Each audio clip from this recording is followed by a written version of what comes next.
Pour cette soirée, nous l'avons divisée en 3 étapes. Une première étape concernant qu'est-ce que la gouvernance, hein, c'est une définition qui va nous être donnée par Philippe Desbrières. Une deuxième étape qui sera des tables rondes avec des chefs d'entreprise qui nous montreront comment concrètement ils organisent la gouvernance de leur entreprise. Et une troisième étape, une synthèse avec Viviane Netter. Alors, qu'est-ce que c'est que la gouvernance? Quelles sont ses finalités? Quelles sont ses modalités de fonctionnement? Quels sont les acteurs de la gouvernance? Quels sont les outils utiles pour la gouvernance? J'appelle Philippe Desbrières pour nous faire son présentation d'introduction. Bien, bonjour à toutes et à tous. Je remercie la place financière Bourgogne-Franche-Comté de m'avoir invité à vous faire ce petit topo. Je ne vais pas aller plus loin parce que beaucoup de remerciements ont déjà été faits. Donc le but du jeu, c'est d'être concis mais dense pour respecter la suite du timing. Donc on m'a demandé de vous présenter, ça fait 30 ans que je travaille et que je parle aussi dans mes cours de la gouvernance et je commence à avoir un petit peu de vision. Vous avez vu le peu de cheveux qui me restent et la couleur qu'ils ont de cette thématique.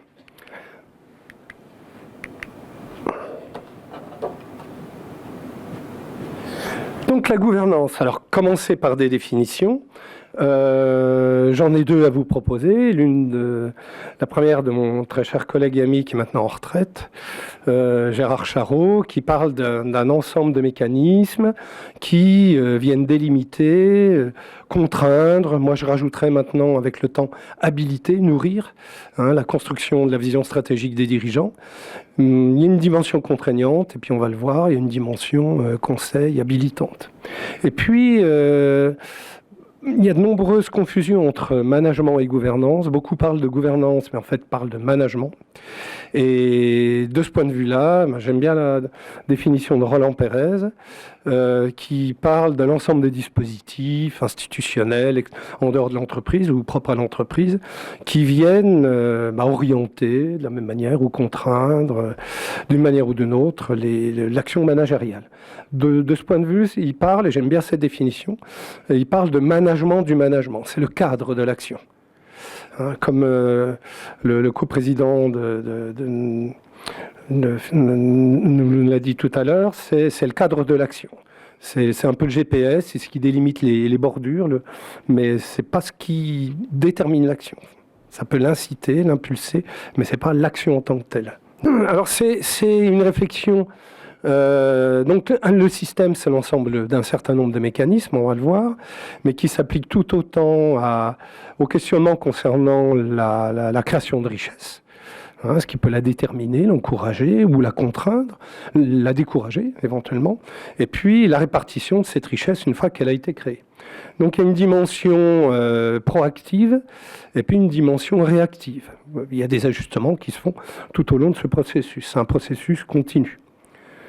Alors donc je reprends le problème de la confusion entre gouvernance et management. Alors j'ai pas voulu taper sur un collègue ou sur un dirigeant d'entreprise utilisant le terme de gouvernance à mauvais escient. Je me suis référé à quelqu'un de neutre et très estimable et très estimé, l'association ISO, qui, alors dans son référentiel ISO 26000, qui n'est pas le pionnier, et bien là on voit dans ces définitions-là, je vous fais pas la lecture, on parle à ce niveau-là de management et non pas de gouvernance. On parle bien de dispositifs d'action, de prise de décision, et la gouvernance, ce n'est pas de la prise de décision, c'est pas le management. C'est ce qui vient l'encadrer, nourrir, contraindre, influencer et puis délimiter dans l'espace et dans le temps.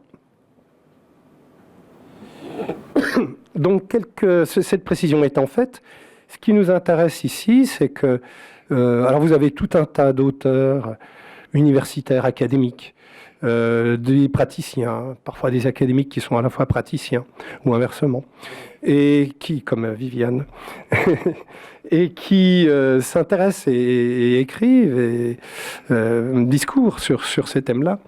Ce qui nous intéresse, c'est la recherche d'efficience.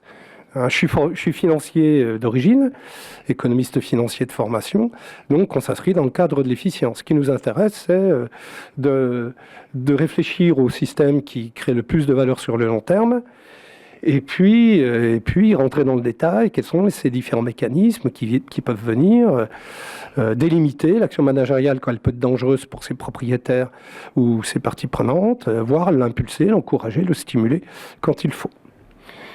Alors, il y a une phase explicative. La recherche, elle est plutôt positiviste ou explicative, d'une manière générale, dans les sciences de gestion et en finance d'entreprise en particulier. Et puis, in fine, il faut qu'elle ait une utilité sociale et qu'elle aboutisse à des conclusions. Alors, initialement, le prisme de la gouvernance est contraint par un cadre actionnarial qui a été inventé aux États-Unis. Le fameux conflit entre les actionnaires et les dirigeants, parce que il y a une séparation naturelle. Les entreprises vont bien plus rapidement sur les marchés dans les pays anglo-saxons que dans nos pays européens, surtout l'Europe continentale. Et donc il y a un problème de mandat que l'on confie à un dirigeant et du respect de ce mandat. Et c'est un cadre qui est toujours prégnant, dominant, pour les différentes raisons que j'énumère, à la fois sur le plan économique, sur le plan culturel, politique et culturel, et puis sur le plan scientifique, puisque ces théories viennent de là-bas. Alors, on a eu un enrichissement de cette... Moi, j'ai moi-même travaillé au départ dans ce cadre-là. Et puis, on introduit... on est plutôt dans un schéma conflictuel entre actionnaires minoritaires et majoritaires en France, entre des blocs de contrôle et des dirigeants, que dans le mainstream anglo-saxon. Donc, il y a eu un enrichissement. Puis, on a pris compte, alors surtout avec le développement d'actionnariat salarié en Europe continentale, de certains types d'actionnaires, comme les actionnaires salariés. L'État, le rôle de l'État, entrepreneur, régulateur de l'activité économique et financière, et puis d'autres parties prenantes qui ne sont pas forcément liées financièrement à l'entreprise, comme les clients et les fournisseurs. Alors, on peut proposer une matrice des différents mécanismes. Alors, c'est mon collègue et ami Gérard Chao qui l'a proposé. Il faut essayer d'organiser, de structurer avec des mécanismes spontanés sur lesquels l'entreprise peut agir, des mécanismes intentionnels, sur lesquels l'entreprise peut agir ou qui sont à l'origine d'autres parties prenantes, et puis les mécanismes spontanés qui émergent spontanément, tout seul, comme la culture d'entreprise. C'est difficile à créer une culture d'entreprise. Et alors j'ai mis un cadre, donc je vous laisse la lecture. Vous voyez, dans ce petit cadre vert, ce sont les mécanismes qui se situent à l'intersection des mécanismes spécifiques à l'entreprise et puis qui sont intentionnels, que l'on peut construire. Ce sont les mécanismes sur lesquels l'entreprise peut agir, les mécanismes de gouvernance, directement ou indirectement, sachant qu'il y a une imbrication entre eux. On a le droit des sociétés qui délimite la constitution d'un conseil d'administration, mais nous, le dirigeant et ses principaux actionnaires peuvent choisir leurs administrateurs. Et donc, c'est un levier qu'on peut presque endogénéiser, internaliser. Donc, on peut contrôler certains mécanismes de gouvernance. Et puis certains, comme la réputation, la confiance, c'est très difficile à construire, ça se perd très vite. Et ce ne sont pas des mécanismes spontanés ni du tout. Alors, c'est un courant qui est intéressant. Je vous fais juste une synthèse rapide, puisque le temps est limité. Ça vous ferait une vision plus réaliste de ce qui se passe au sein des organisations, de la nature des conflits, la manière dont on peut les traiter, du mécanisme de création de valeur, mais on reste dans une vision disciplinaire, un peu juridique, un peu patrimoniale de l'entreprise, un peu juridique, droit des sociétés notamment.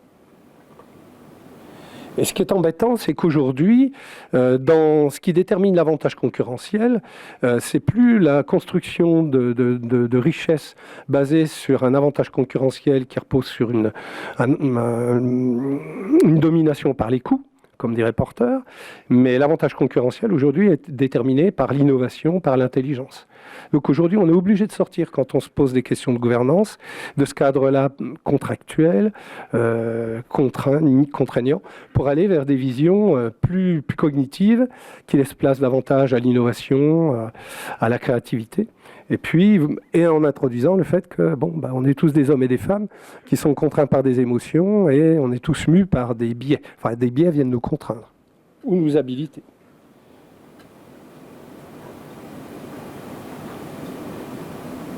Donc la gouvernance qu'on peut appeler gouvernance cognitive, elle se place dans le contexte où on cherche à analyser les systèmes de gouvernance et puis donner des conseils quand il s'agit de conseiller de ce point de vue-là. Donc on est beaucoup plus proche de la stratégie que de la finance ou du droit.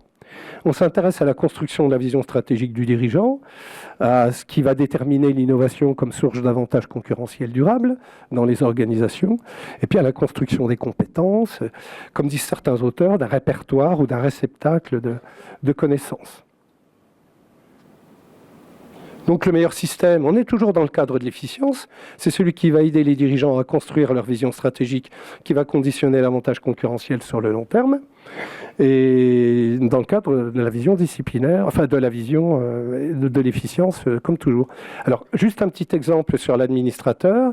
L'administrateur, dans la vision historique, actionnariale, disciplinaire, c'est celui qui aura des compétences en matière de contrôle, pour veiller à ce que les contrats soient bien exécutés. Alors que dans la vision cognitive, ça va être l'administrateur qu'on va intégrer dans son conseil pour nourrir, justement, pour participer à la construction de la vision stratégique du dirigeant. Alors bien évidemment, dans la vraie vie, il y a toujours des contrats à respecter. Et puis plus on est dans la recherche de construction d'un avantage concurrentiel basé sur l'innovation, puis on va chercher aussi des expertises, des compétences en la matière. Et donc on aura des administrateurs qui auront un profil mixte. Enfin, certains seront plutôt axés sur la surveillance et d'autres beaucoup plus sur la vision cognitive habilitante. Pour la gouvernance comportementale, bon, comme je vous le disais, on est tous mus par des émotions, par des biais, par de l'affect. Il y a des émotions, des biais qui sont habilitants, d'autres qui sont contraignants. Et là, on trouve une autre dimension dans l'analyse du système de gouvernance des organisations. Je reviens au conseil d'administration. Il est tout à fait essentiel que le président ait un rôle d'animateur, qu'il fasse taire un petit peu ceux qui parlent trop, et puis qu'il incite ceux qui sont compétents et qui peuvent le nourrir à parler davantage. Donc il y a un rôle d'animation pour débugger, entre guillemets, les biais d'ego, d'hubris, que sais-je, ou de timidité de certains autres. Alors avec des biais qui sont individuels, et puis on n'est pas isolé socialement et dans un conseil d'administration de la même manière, nos comportements sont mus par le comportement des autres également. Donc il y a toute une littérature. Alors là, on emprunte à la psychologie cognitive ou à l'économie ou à la finance comportementale. Il y a tout un tas de travaux en la matière. C'est une vision qui est intéressante parce qu'elle peut venir expliquer certaines évolutions de la loi, comme celle sur la sécurité financière pour protéger les épargnants, comme sur la responsabilité des administrateurs, que sais-je. Je vous laisse lire dans les détails. Je pense qu'on vous transmettra mon PowerPoint. Alors en guise de conclusion, on me pousse, on me contraint. En guise de conclusion, ces approches cognitives et comportementales sont très intéressantes parce qu'elles elles introduisent une rupture, mais elles s'inscrivent en continuité également, puisqu'on aura toujours du disciplinaire, du contractuel, du cognitif, de la recherche d'intelligence, et puis la réduction des biais comportementaux.